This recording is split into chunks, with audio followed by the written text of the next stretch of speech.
Hello friends, हम गुलाम वंश से संबंधित महत्वपूर्ण क्वेश्चनों पर चर्चा कर रहे थे और आज गुलाम वंश के पश्चात खिलजी वंश की चर्चा करेंगे।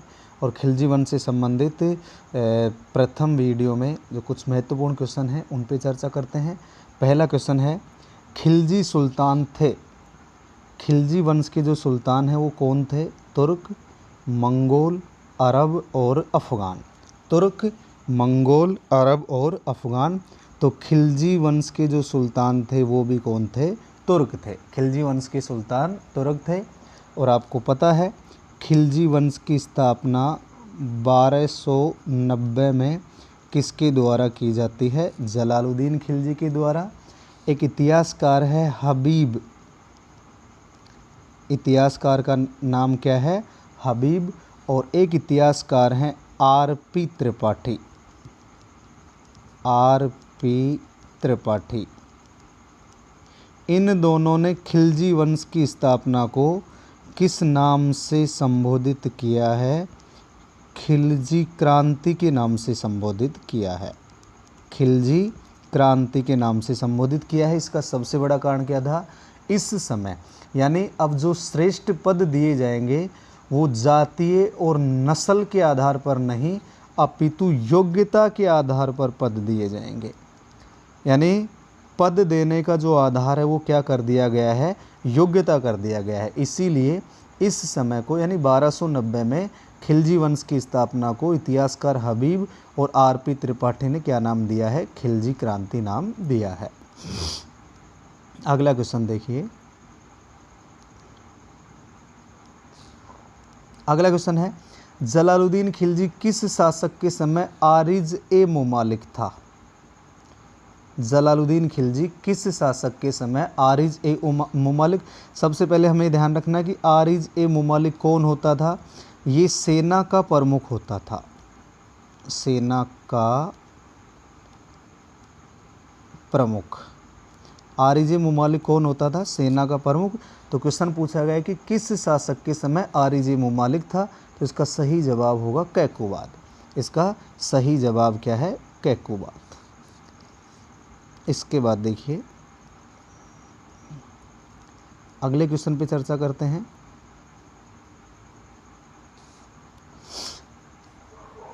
कैकुबाद ने जलालुद्दीन खिलजी को किस स्थान का राज्यपाल बनाया था? कैकुबाद ने जलालुद्दीन खिलजी को किस स्थान का राज्यपाल बनाया था? मुल्तान, लाहौर, बदायूं और बरन। तो इसका सही जवाब क्या होगा? बरन अर्थात बुलंदशहर। बरन अर्थात बुलंदशहर का राज्यपाल बनाया था। अगला क्वेश्चन देखिए, किलू खरी के महल का निर्माण किस शासक ने करवाया? किलू खरी के महल का निर्माण, ये जो महल है ये कहाँ स्थित है? दिल्ली में। किलू खरी का महल कहाँ स्थित है? दिल्ली में। इस महल का निर्माण किस शासक ने करवाया? जहाँ पर जलालुद्दीन खिलजी ने अपना राज्याभिषेक करवाया था, जहाँ पर जलालुद्दीन खिलजी ने अपना राज्याभिषेक करवाया।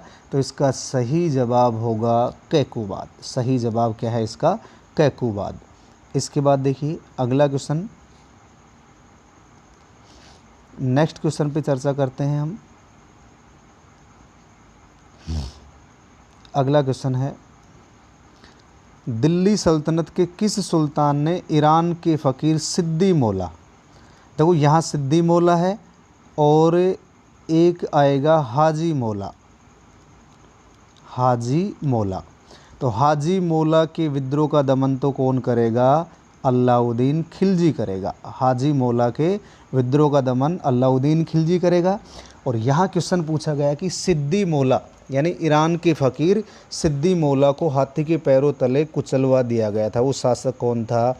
जलालुद्दीन खिलजी। शासक का नाम क्या है? जलालुद्दीन खिलजी। अगला क्वेश्चन देखिए, नेक्स्ट क्वेश्चन है, कड़ा मानिकपुर का सूबेदार, कड़ा मानिकपुर का सूबेदार कौन था जिसने 1290 ईस्वी में जलालुद्दीन खिलजी के विरुद्ध विद्रोह कर दिया था?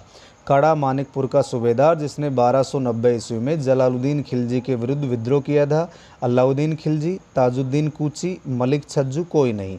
तो इसका सही जवाब होगा मलिक छज्जू। मलिक छज्जू काड़ा मानिकपुर का सूबेदार था जिसने 1290 में जलालुद्दीन खिलजी के विरुद्ध विद्रोह कर दिया था।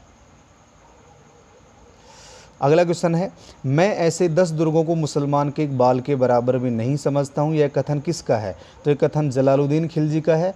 जलालुद्दीन खिलजी ने 1291 और 1292 में कौन सा अभियान किया था? रणथंबोर का अभियान किया था। और इस समय रणथंबोर का शासक कौन था? हम्मीरदेव चौहान। रणथंबोर का शासक कौन है? हम्मीरदेव चौहान। तो जलालुद्दीन खिलजी रणथंबोर पर अधिकार करने में असफल रहा और इसने क्या कहा कि मैं ऐसे 10 दुर्गों को मुसलमान के एक बाल के बराबर भी नहीं समझता हूँ। इसके बाद अगला क्वेश्चन देखिए। नेक्स्ट क्वेश्चन है,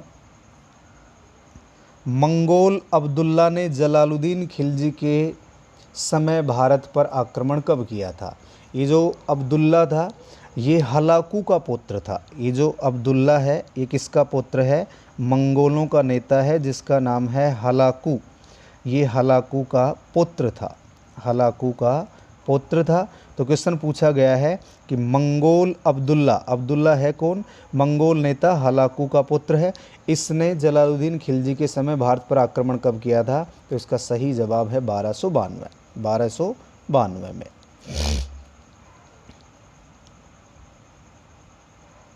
अगला क्वेश्चन देखिए, 1296 ईस्वी में दक्षिण भारत में प्रथम मुस्लिम आक्रमण किसके नेतृत्व में किया गया? 1296 में, बात कब की है? 1296 में दक्षिण भारत पर प्रथम मुस्लिम आक्रमण किसके नेतृत्व में? नेतृत्व पूछा गया है। अगर हम नेतृत्व की बात करेंगे तो इसमें नेतृत्वकर्ता कौन होगा? अलाउद्दीन खिलजी। और इस समय शासक कौन है? जलालुद्दीन खिलजी। और अलाउद्दीन खिलजी ने ये जो आक्रमण किया था ये देवगिरी के शासक, देवगिरी का शासक है और शासक का नाम है रामचंद्र देव। देवगिरी का शासक का नाम क्या है? रामचंद्र देव। तो ध्यान से समझना है क्वेश्चन को कि 1296 में दक्षिण भारत में प्रथम मुस्लिम आक्रमण किसके शासनकाल में हुआ? अगर शासनकाल पूछा जाता है तो जलालुद्दीन खिलजी, क्योंकि जलालुद्दीन खिलजी का शासनकाल 1290 से 1296 है। लेकिन किसके नेतृत्व में होता है? तो इसका सही जवाब होगा अलाउद्दीन खिलजी। अगला क्वेश्चन देखिए, अलाउद्दीन खिलजी ने 1296 में अपने चाचा जलालुद्दीन खिलजी का वध किस नदी के किनारे किया था? अलाउद्दीन खिलजी ने 1296 में अपने चाचा जलालुद्दीन खिलजी का वध किस नदी के किनारे किया था? यमुना, गंगा, गोदावरी, सतलज। इसका सही जवाब होगा गंगा नदी। कौन सी नदी के किनारे अपने चाचा का वध कर दिया है? गंगा नदी के किनारे।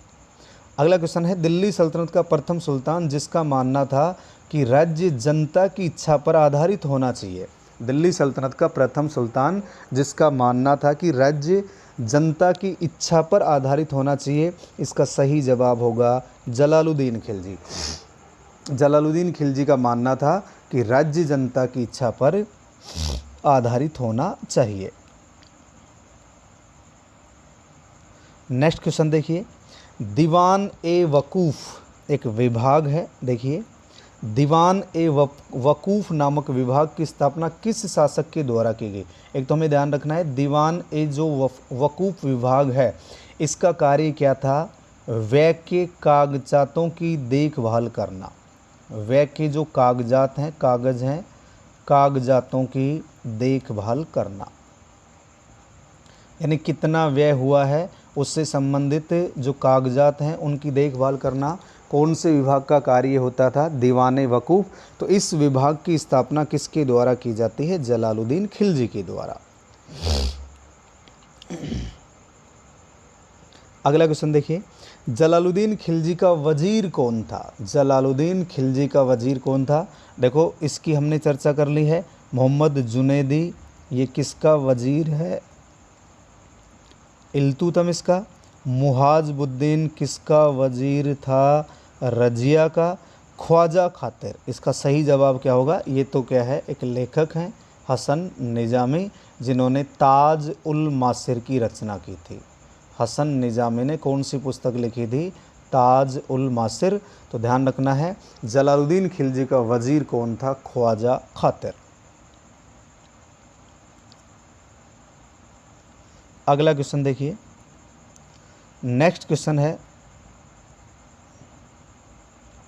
किस शासक का आरंभिक नाम अली गुरसास्प था? अली गुरसास्प। किस शासक का आरंभिक नाम अली गुरसास्प था? बलवन, जलालुद्दीन खिलजी, अलाउद्दीन खिलजी, मुबारक शाह खिलजी। तो इसका सही जवाब होगा अलाउद्दीन खिलजी। तो अलाउद्दीन खिलजी का आरंभिक नाम क्या था? अली गुरसास्प। शासक बनने से पूर्व अलाउद्दीन खिलजी कहाँ का सूबेदार था? शासक बनने से पूर्व अलाउद्दीन खिलजी कहाँ का सूबेदार था? इसका सही जवाब होगा कड़ा मानिकपुर। सही जवाब होगा कड़ा मानिकपुर।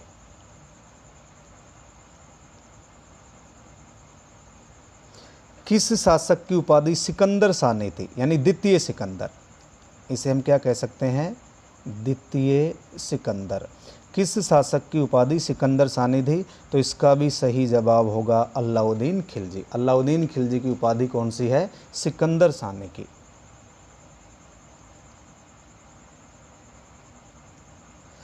अलाउद्दीन खिलजी ने बकाया राजस्व वसूल करने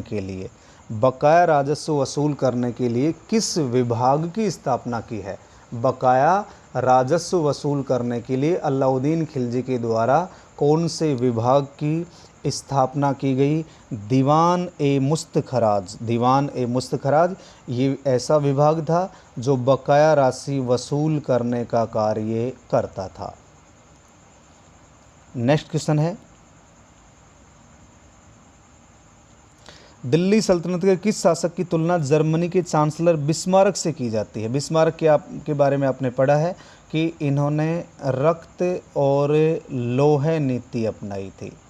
रक्त और लोहे नीति अपनाई थी। तो दिल्ली सल्तनत का वह सुल्तान जिसकी तुलना जर्मनी के चांसलर बिस्मार्क से की जाती है। तो इसका भी सही जवाब होगा अलाउद्दीन खिलजी। अलाउद्दीन खिलजी। अगला क्वेश्चन है, मध्यकाल का प्रथम शासक जिसने वेश्यावृत्ति पर प्रतिबंध लगाया था? मध्यकाल का प्रथम शासक जिसने वेश्यावृत्ति पर प्रतिबंध लगाया वो भी कौन हो जाएगा? अलाउद्दीन खिलजी। नेक्स्ट क्वेश्चन है, दिल्ली सल्तनत के किस शासक को गुंबद निर्माण का पिता कहा जाता है? गुंबद निर्माण का पिता कहा जाता है। सही जवाब होगा अलाउद्दीन खिलजी। अलाउद्दीन खिलजी को गुंबद निर्माण का पिता कहा जाता है। किस विद्वान के अनुसार अलाउद्दीन खिलजी ने इतना रक्त बहाया जितना मिस्र के फराओं ने भी नहीं बहाया था? किस विद्वान ने ये मत दिया है कि अलाउद्दीन खिलजी ने इतना रक्त बहाया है जितना मिस्र के शासक, मिस्र के राजाओं को फराओ कहा जाता था, उसने भी नहीं बहाया? इसका सही जवाब होगा जियाउद्दीन बरनी। जियाउद्दीन बरनी। अगला क्वेश्चन है, दिल्ली सल्तनत के किस शासक ने पहली बार घरी कर और चराई कर लगाया? घरी कर यानी मकानों से संबंधित, चराई कर दुधारू पशुओं से संबंधित। इसका सही जवाब होगा अलाउद्दीन खिलजी। तो अलाउद्दीन खिलजी दिल्ली सल्तनत का पहला शासक था जिसने नवीन कर लगाए थे। एक का नाम है घरी कर और एक का नाम है चरी कर। घरी कर और चरी कर लगाने वाला शासक कौन है? अलाउद्दीन खिलजी।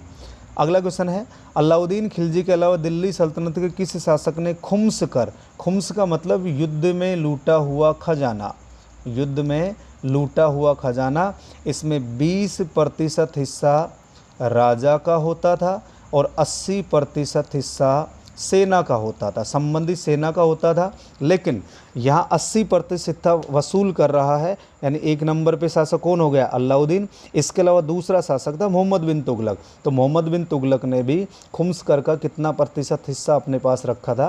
80% हिस्सा। नेक्स्ट क्वेश्चन है, अलाउद्दीन खिलजी के समय बिस्वा भूमि पैमाइश की मानक इकाई थी? तो एक तो क्वेश्चन ये ही क्लियर हो गया कि अलाउद्दीन खिलजी के समय भूमि पैमाइश की मानक इकाई कौन सी थी? बिस्वा थी। ये ध्यान रखना है। उसके समय उपज का कितना हिस्सा कर के रूप में लिया जाता था? उपज का आधा हिस्सा, यानी उपज का आधा हिस्सा या 50% या 1/2 भाग कर के रूप में लिया जाता था। तो उसके समय भूमि पैमाइश की जो मानक इकाई थी वो क्या थी? बिस्वा।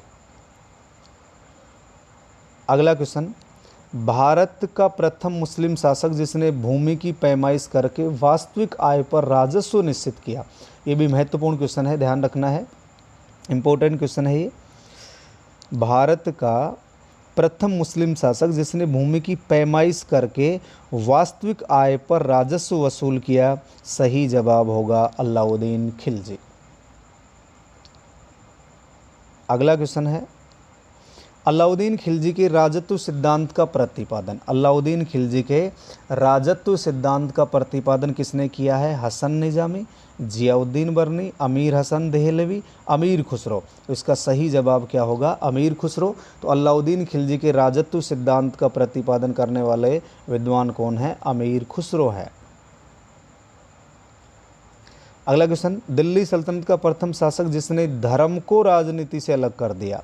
धर्म को राजनीति से अलग कर दिया, इसका भी सही जवाब होगा अलाउद्दीन खिलजी। नेक्स्ट क्वेश्चन है, दिल्ली सल्तनत का वह सुल्तान जो स्वयं को फ्रांस के सम्राट लुई 14, फ्रांस का एक सम्राट था लुई 14, जो कहा करता था मैं ही राज्य हूँ, यानी I am the state. Delhi सल्तनत का कौन सा शासक है, कौन सा सुल्तान है जो अपने आप को फ्रांस के सम्राट लुई 14 की तरह क्या मानता था कि मैं ही राज्य हूँ? इसका भी सही जवाब होगा अलाउद्दीन खिलजी। अलाउद्दीन खिलजी। अगला क्वेश्चन देखिए, अलाउद्दीन खिलजी ने व्यापारियों पर नियंत्रण लगाने और बाजार सुधार के लिए किस नवीन विभाग का गठन किया? व्यापारियों पर नियंत्रण लगाने और बाजार में सुधार करने के लिए किस नवीन विभाग की स्थापना की है? और उस विभाग का नाम है दीवान ए रियासत। विभाग का नाम क्या है? दीवान ए रियासत। अगला क्वेश्चन है, अलाउद्दीन खिलजी ने किस अधिकारी के अधीन गुप्तचर प्रणाली का पुनर्गठन किया? यानी गुप्तचर प्रणाली की शुरुआत किसके समय हो चुकी है? बलबन के समय। गुप्तचर प्रणाली की शुरुआत बलबन के समय हो चुकी है। तो गुप्तचर प्रणाली का पुनर्गठन किस अधिकारी के अधीन किया था? इसका सही जवाब है बरीद ए मुमालिक। बरीद ए मुमालिक। अगला क्वेश्चन है, अलाउद्दीन खिलजी के सैन्य सुधारों से संबंधित कौन सा सत्य नहीं है? सत्य नहीं है पूछा गया है। सेना का केंद्रीकरण किया गया है, दाग प्रथा हुलिया प्रथा की शुरुआत की, स्थायी सेना का भी गठन किया, सेना का आधार वंशानुगत नहीं, वंशानुगत नहीं, योग्यता के आधार पर सैनिकों का चुनाव किया जाता था, सैनिकों का चयन किया जाता था। तो इसमें ये आपका डी आंसर गलत होगा, बाकी तीनों सही हैं। अगला क्वेश्चन है, अलाउद्दीन खिलजी के समय सेना की भर्ती करने वाला कौन सा अधिकारी होता था? यानी सेना की भर्ती करने का जो कार्य है वो किसके द्वारा किया जाता था? आरिज ए मुमालिक। सेना की भर्ती कौन सा अधिकारी करता था? आरिज ए मुमालिक करता था। अगला क्वेश्चन देखिए, फरिश्ता के अनुसार अलाउद्दीन खिलजी की केंद्रीय सेना में कुल कितने घुड़सवार थे? विद्वान है फरिश्ता, जिन्होंने पुस्तक लिखी है तारीख ए फरिश्ता। पुस्तक का नाम क्या है? तारीख ए फरिश्ता। फरिश्ता के अनुसार अलाउद्दीन की केंद्रीय सेना में घुड़सवारों की कुल कितनी संख्या थी? 4,75,000। 4,75,000 कुल संख्या थी। नेक्स्ट क्वेश्चन देखिए, अलाउद्दीन खिलजी के समय एक घुड़सवार सैनिक का वार्षिक वेतन कितना था? ये जो 78% की हम बात करते हैं, ये तो पैदल सैनिक का वेतन था। पैदल सैनिक, टका यानी चांदी का सिक्का। पैदल सैनिक का जो वार्षिक वेतन है वो तो 78% है, लेकिन इसमें पूछा गया कि घुड़सवार सैनिक का वार्षिक वेतन कितना है? इसका सही जवाब होगा जो 234%। 234%। किस विद्वान के अनुसार अलाउद्दीन खिलजी की बाजार नियंत्रण प्रणाली का उद्देश्य कम खर्चे में अधिक सेना रखना था? किस विद्वान के अनुसार अलाउद्दीन खिलजी की बाजार नियंत्रण प्रणाली का उद्देश्य कम खर्चे में अधिक सेना रखना था, तो इसका सही जवाब होगा जियाउद्दीन बर्नी। बर्नी ने क्या लिखा है कि अलाउद्दीन खिलजी ने जो बाजार नियंत्रण प्रणाली की शुरुआत की, इसका मुख्य उद्देश्य कम खर्चे पर अधिक सेना को रखना था। दोस्तों आज की वीडियो में इतना ही। इसके बाद दिल्ली सल्तनत से संबंधित और जो क्वेश्चन बचे हुए हैं उनका अध्ययन करते हैं। जय हिंद, जय भारत।